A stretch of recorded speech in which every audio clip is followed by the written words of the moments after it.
Bonjour à toutes et à tous et j'espère que vous allez bien. On se retrouve pour la 30e journée de la Ligue 1.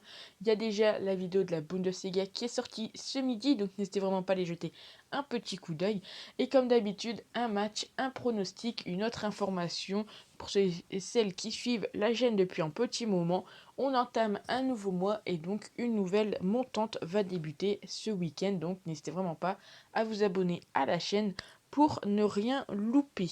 Et on commence avec un joli match, un Nice contre Rennes. C'est le troisième qui se déplace chez le quatrième. Alors au niveau de la forme, c'est les Rennais qui sont en meilleure forme, d'où peut-être leur cote qui est un petit peu moins élevée que celle de Nice, même si pas mal de monde partent sur la victoire des Niçois. Alors à savoir que Nice à domicile, c'est une équipe qui est plutôt au milieu de tableau. Ils font pas forcément énormément de matchs nuls, tout comme Rennes à l'extérieur. Donc au niveau des informations, qu'est-ce qu'on a? On sait que très souvent on a les deux équipes marquent. Donc ça c'est lors de leur face à face. Ça est fini sur un 2-1 en faveur de Nice au match aller. Dans tous les cas, je pense pas que il y aura une grande marge pour le vainqueur. Je pense que ça va vraiment jouer à un but d'écart. Alors on pourrait se renseigner là-dessus, partir pourquoi pas sur par exemple Rennes ne perd pas ou perd d'un but, mais la cote elle est à 1,10. Si on regarde du côté de Nice, c'est un 1,19. Donc franchement, pour moi ça vaut pas forcément le coup. Je pense qu'on peut clairement partir sur les deux équipes marques. Ici, un match nul ne m'étonnerait pas forcément. D'ailleurs, dites-moi vous dans les commentaires vos pronostics pour chacun des matchs ou pour certains matchs. On continue avec Lille qui reçoit Bordeaux. Les Lillois sont actuellement 6e, Bordeaux et tout simplement dernier malheureusement de la Ligue 1.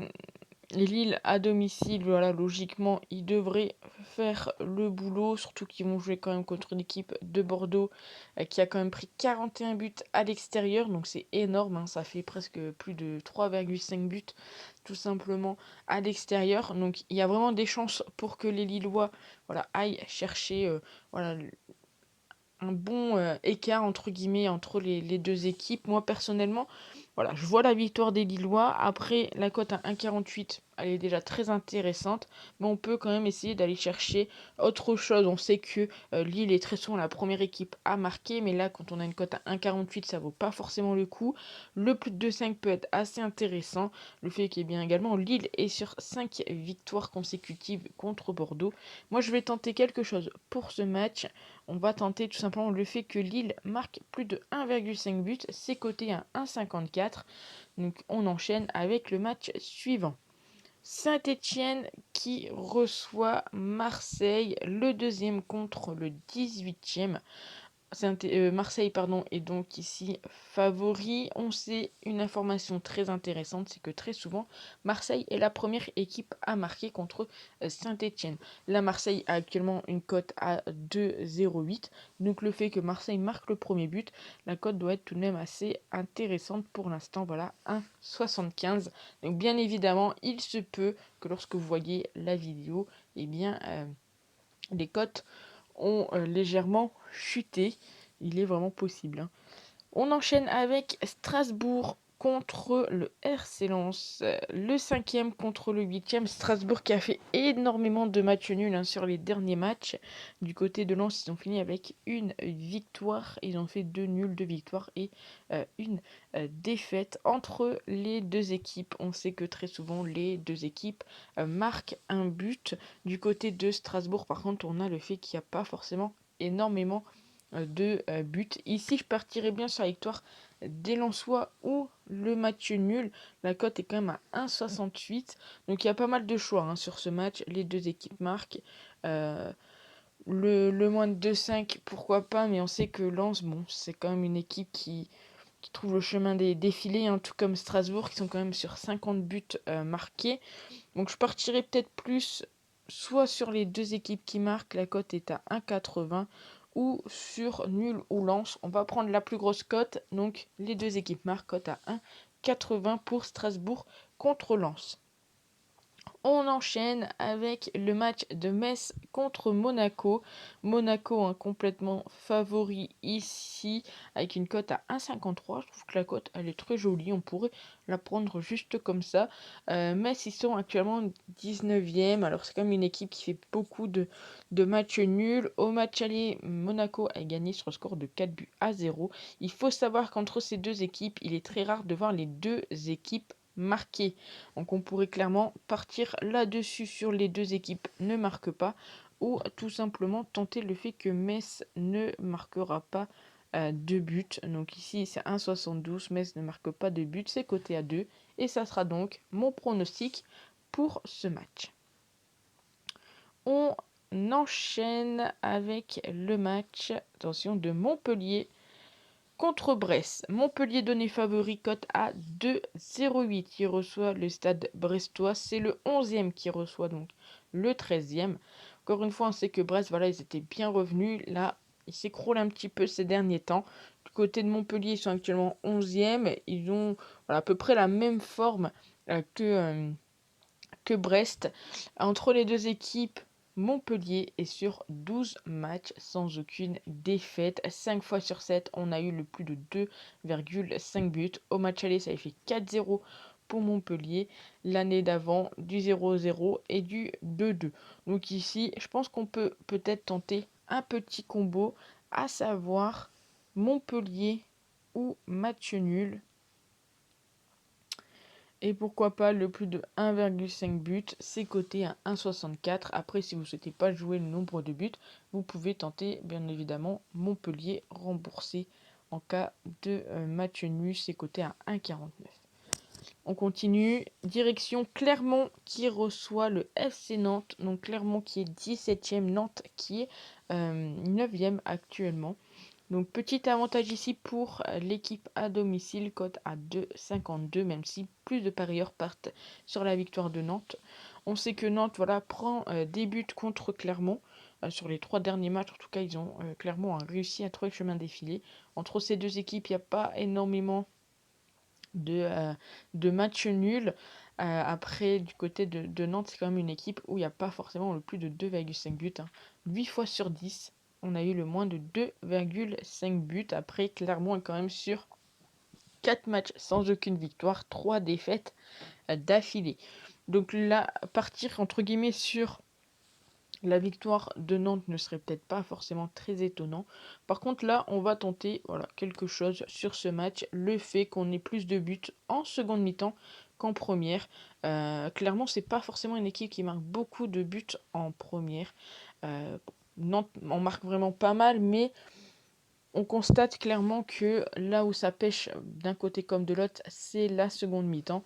Donc on va tenter ça, tout simplement Nantes, enfin Nantes, n'importe quoi. La deuxième mi-temps, la plus prolifique. Donc c'est coté à 2,11. Sinon, je serais parti sur le fait que Clermont marque au moins un but. Donc c'est coté à 1,33. C'est un deuxième pronostic voilà, que vous pouvez prendre si vous en avez envie. Match suivant, c'est 3 qui reçoit le stade de Reims. Donc Reims qui est 12e, 3 qui est 15e. Ici, clairement, c'est un peu serré, on va pas se mentir, quand on voit les parieurs et les cotes, 2,53 et 2,95. Les deux équipes marquent, on trouve ça assez facilement entre les deux équipes. Là où moi je tenterais bien, pourquoi pas, c'est tout simplement le match nul entre les deux. Donc on va le tenter, c'est assez risqué, mais je sais pas pourquoi, je sens bien un petit match nul entre les deux. Bon, même si 3 domine un petit peu plus, on a quand même 9 victoires de 3, 5 matchs nuls. Donc pourquoi pas tenter le match nul ici. Et on verra bien ce que ça donne. Cote à 3 à 3. Lyon contre Angers. Lyon donné favori, un cote à 1,38. Les Lyonnais qui sont 10e, Angers 14e. Angers qui a enchaîné des mauvaises performances. Même si Lyon est sur 3 matchs sans aucune victoire. D'un côté comme de l'autre, le moins de 2,5 buts ressort assez facilement. Mais lorsqu'ils s'affrontent, eh bien, on a le plus de 2,5. Donc c'est plutôt intéressant. On sait que les Lyonnais perdent très rarement contre Angers. Ils ont perdu que 2 fois et ont fait 2 matchs nuls. Ici, je vais partir, voilà, on peut pas partir juste sur la victoire de Lyon, la cote va être pas assez élevée. On va partir sur le plus de 2,5 buts qui est une cote à 1,65. On enchaîne avec le match de Paris contre Lorient et c'est notre dernier match. Alors c'est pas forcément un des matchs qui fait le plus rêver, mais voilà, c'est le PSG. Le premier contre le 16e. Bon, Paris donné favori. On sait également que Lorient concède des buts quand il joue contre Paris. On sait également que Paris est la première équipe à marquer lorsqu'il affronte Lorient. Après, on n'a pas forcément de grosses infos, j'ai envie de vous dire. Alors attention tout de même, au match aller, ça avait fait 1 partout. Alors le PSG avait fini à 10, c'est sûr. Et ils avaient égalisé en toute fin de match. D'ailleurs, ils avaient pris le carton rouge en fin de match, hein. C'était Ramos qui avait pris carton rouge. C'est pour un de ces seuls matchs où il y a eu joué plus de 80 minutes, je pense. Et donc c'était Verratti qui avait marqué dans les arrêts de jeu. Verratti Icardi, pardon, à la 91e. Ici, je vais tenter un coup. Je vais tenter le fait que les deux équipes marquent. C'est coté à 1,93. Le PSG qui est pas forcément, on va dire, en très grande forme en ce moment. Voilà, ils sont pas décevants non plus. Ils restent premiers, ils sont plutôt tranquilles. Mais voilà, ils sont sur une défaite, victoire, défaite, victoire, défaite. Donc à voir pourquoi pas le fait que Lorient mette un but à Paris. Donc je vous remontre tous les pronostics et je vous donne un petit peu mes plus grosses confiances, on va dire. Donc je pense que Lille marque 2 buts à Bordeaux, ça peut être très intéressant. Le fait que Marseille marque le premier but également, ça serait vraiment les deux pronostics sur lesquels j'irai plus facilement. Et sur le fait que Nice et Rennes, les deux équipes marquent. Pour moi, c'est les trois pronostics qui sont peut-être voilà, plus grosse confiance. Après, bien évidemment, à chaque fois, si je vous donne ces pronostics, c'est que moi j'ai une confiance. Et voilà, je ne peux pas avoir 100% de confiance dans un pronostic. Hein, vous le savez, ça reste un jeu d'argent. On ne sait pas ce qui peut se passer durant un match. Donc voilà, n'hésitez pas à me dire ce que vous en pensez dans les commentaires. Et nous, on se retrouve très vite pour une nouvelle vidéo. Prenez soin de vous. Passez une bonne fin de journée, un bon week-end si vous regardez cette vidéo ce week-end. Et nous, on se retrouve très vite. Ciao!